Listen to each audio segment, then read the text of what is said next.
nggak sih apa itu korupsi? Korupsi berasal dari bahasa Latin corruptio dan corruptus, yang berarti kerusakan atau kebobrokan. Corruptio adalah perbuatan yang tidak baik, buruk, curang, dapat disuap, tidak bermoral, menyimpang kesucian, melanggar norma-norma agama, material, mental, dan umum.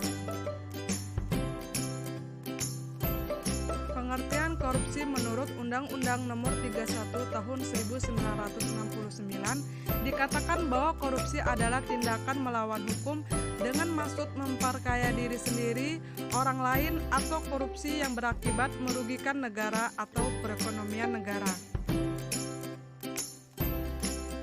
Terdapat 7 jenis korupsi. Yang pertama, kerugian keuangan negara, suap menyuap, penggelapan dalam jabatan, gratifikasi, perbuatan curang, benturan kepentingan dalam pengadaan, serta pemerasan. Berikut ciri-ciri dari korupsi. Dilakukan lebih dari satu orang, merahasiakan motif, ada keuntungan yang ingin diraih, berhubungan dengan kekuasaan atau kewenangan tertentu, berlindung di balik pembenaran hukum, melanggar kaidah kejujuran dan norma hukum, serta mengkhianati kepercayaan.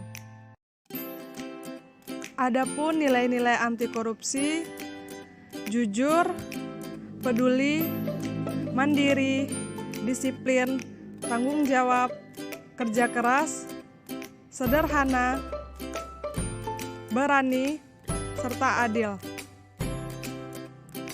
Secara garis besar, penyebab korupsi dapat dikelompokkan menjadi dua, yaitu faktor internal dan faktor eksternal.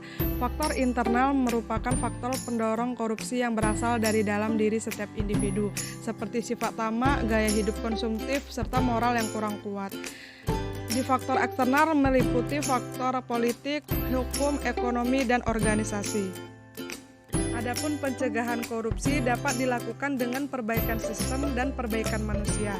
Perbaikan sistem meliputi peraturan perundangan, reformasi birokrasi, menegakkan etika profesi dan tata tertib lembaga, penerapan prinsip good governance, dan lain-lain. Sedangkan perbaikan manusia dapat dilakukan melalui memperbaiki moral, meningkatkan kesadaran hukum, mengentaskan kemiskinan, memilih pemimpin yang bersih, jujur, dan anti korupsi. Sekarang, apa saja implementasi nilai dasar anti korupsi yang dapat dilakukan oleh seorang pegawai?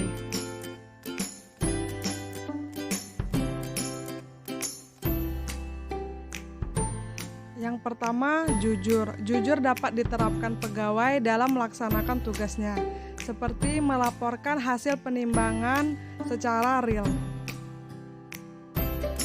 Nilai peduli diterapkan ketika membantu rekan kerja yang mengalami kesulitan, serta berbagi ilmu dengan sesama pegawai. Pegawai yang mandiri harus melaksanakan tugas tanpa menunggu perintah atasan, serta mampu mengambil sikap dalam situasi kritis.